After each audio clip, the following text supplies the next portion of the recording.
Greetings, ladies and managers, and welcome to this latest edition of Tales from Outer Space, where I take stories from across the internet and read them for your entertainment. This particular story is called Passing on the Curse, written by Dr. Blackjack 21. In this world, there are many cursed items tied to the spirits of those who suffered. If you come into possession of one, the spirits will haunt you until you die, or until you pass it on to someone else. But there is some good news. You can't just slip the item into somebody's pocket. They have to accept it willingly. That's why people try to pass things off in the weirdest of ways. Someone handing you a button along with their change, don't accept it. It might be cursed. Be careful about the gifts with sentimental value. Avoid garage and yard sales like the plague. Or whatever you do, if you do get a cursed item, don't be like some assholes and hand them over to little children. You see, kids are great like that. If they're young enough, they trust everyone and everything. You hand a kid something, anything really, and they will happily accept it with a big grin. Best I can tell, that's what happened to me. You see, she's been around as long as I can remember. I call her Mrs. No-Face. Some of my earliest memories were looking up in my bed to see her hovering there. At the time, I didn't understand that people were supposed to have faces or what blood and gore were. I just knew that Mrs. No-Face was always there for me and always would be. My parents weren't around all that much. Well, my dad never was. As far as I can tell, he ran off before I was born. But my mom, well, let's just say that I'm sure my mom was doing her best. You see, she never wanted a kid, and she was quick to tell me at almost any opportunity. But at least she made sure that I was fed, clothed, and had a bed to sleep in, and even got a present every Christmas, so I was luckier than many. When Mom was at work late at night, I could watch TV, but whenever she had a guy friends over, I had to go to my room. When I was 5, there wasn't much in my room. There were a couple of picture books from my first few years, an old brass button I'd always had, and my new set of crayons from the most recent Christmas. That's how my mom first learned about Mrs. No-Face. You see, I drew one of the first things any kid draws, a family picture. It was a crude picture like you would expect, stick figures and clothes, with only features being simplistically drawn faces. But when Mom was in a nice dress and I was in my pajamas, Mrs. No-Face had on her bloody white gown, and where her face was supposed to be, I drew a black void with crimson around the edges where it looked like her face had been torn away. I don't remember the exact conversation that followed when she saw the picture, but I do remember her asking about the picture and reacting rather strongly when I told her about Mrs. No-Face. Not long after that, I met the doctor. The doctor was one of my mom's guy friends, but she told him that she'd cut him a deal on the price if you would talk to my kid about her weird-ass drawings. The doctor never told me his name. He said officially he was never here, but he did like talking about drawings and Mrs. No-Face. He told my mom that at my age, having an imaginary friend was normal, and I probably just got her from something I saw on TV late at night, but didn't understand. However, my imaginary friend never went away. Eventually, I started going to school, and I learned very quickly that my mom wasn't the only one bothered by the drawings of Mrs. No-Face. So finally, I stopped drawing her or speaking with her in public.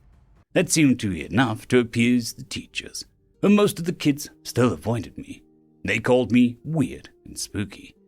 Maybe that was because I was obsessed with ghosts and monsters, or maybe it was because mysterious things happened around me, at least according to them. I still remember that time Rick hit me. I'd never really seen Mrs. No-Face interact with anyone else, but she picked him up and tossed him a few feet away. He wasn't hurt, but he sure was scared, and so were the other kids who saw. I got put in detention for that one.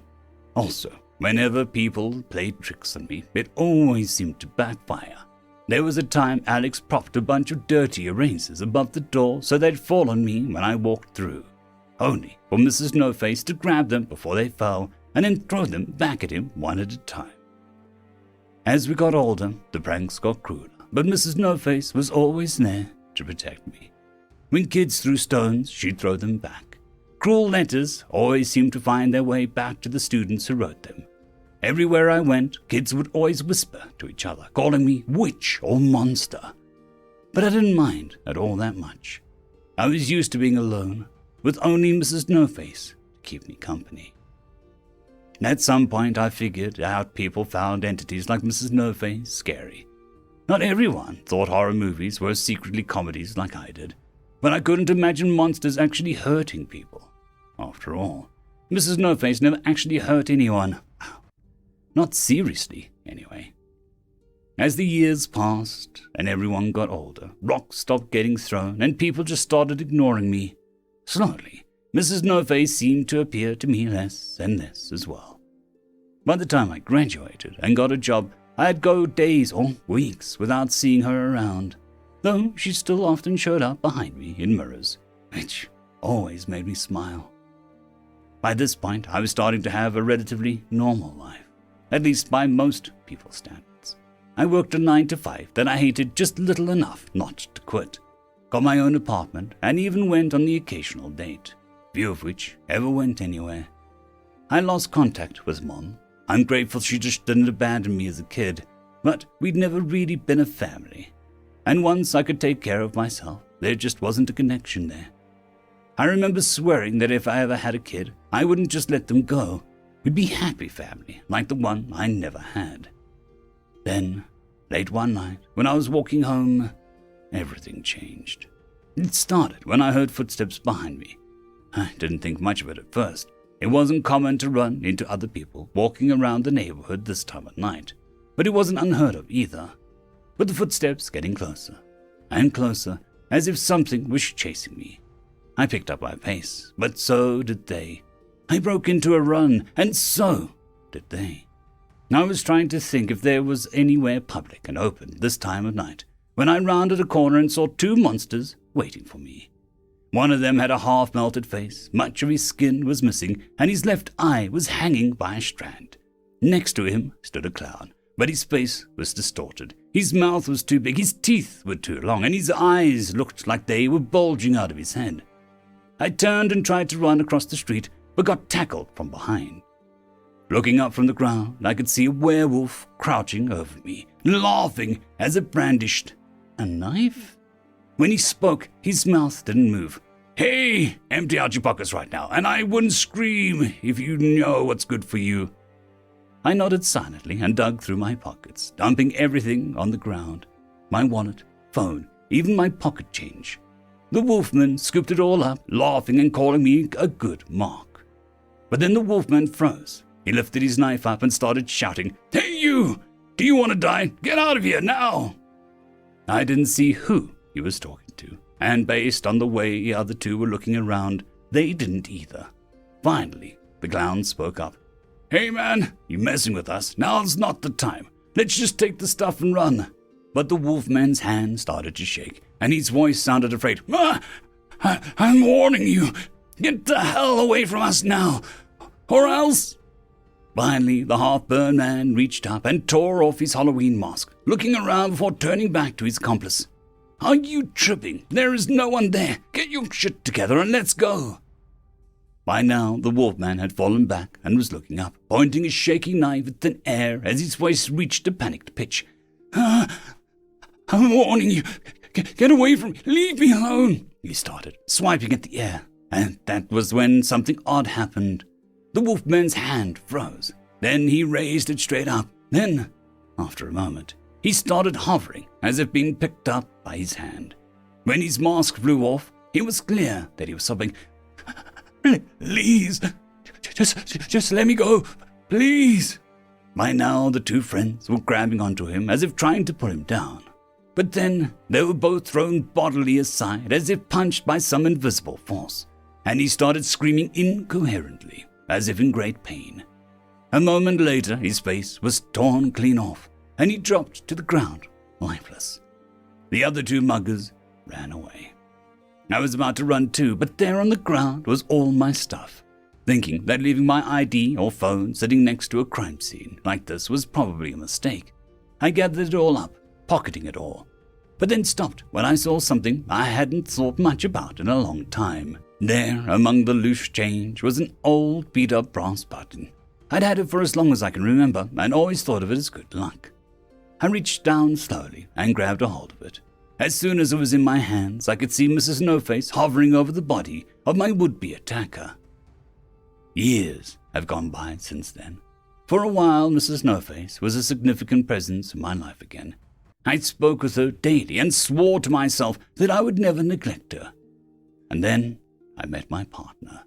It wasn't a particularly noteworthy meeting. We worked together, and eventually he asked me if I wanted to get coffee. Coffee became drinks, drinks became dinners, and before I knew it, we were going steady. At first, Mrs. No-Face hovered around him constantly. I was almost afraid that she'd attack him like the mugger. But over time, she slowly backed away, giving us more space. Eventually, she stopped showing up on our dates altogether. After we got married, she slowly stopped hanging around again. Nowadays, I only see her in mirrors behind me. But even when she was not around, I knew that she was watching and protecting me. I realized in many ways she was the mother I never really had. Aside from my husband and now daughter, Isabel, she means more to me than anyone, which is why it's so hard to say goodbye. I know she won't be gone, not really, but I'll never see her again. I'm fighting back tears as I write this. When I look into the blackness of the computer screen, I can see her there, hovering behind me. I wonder if she understands what I'm about to do. I wonder if it will make her happy or sad. I hope she understands how much she's meant to me and why I must do what I'm about to do. You see, during my pregnancy, I got sick, really sick, and I couldn't treat it because it would kill my precious Isabel. Now, it's all too late. I have to break that promise to myself about never abandoning my child. Even Mrs. No-Face can't protect me this time. So, all I can do is leave Isabel, my beloved daughter, the most precious gift that I've ever been given, an old brass button. End of story.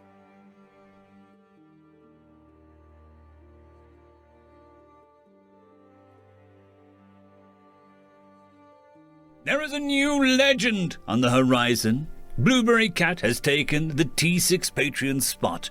Thank you very much, and I'm sure that I speak for everyone when I say that. I would just like to thank our T5 members, Lord Azrakel, Ambrose Cattell, Quantum Wednesday, Drexoon WRE, Blueberry Cat, Cam Maxwell, Casper Arnholtz, Bushmaster 177, and Leslie 517. Thank you very much.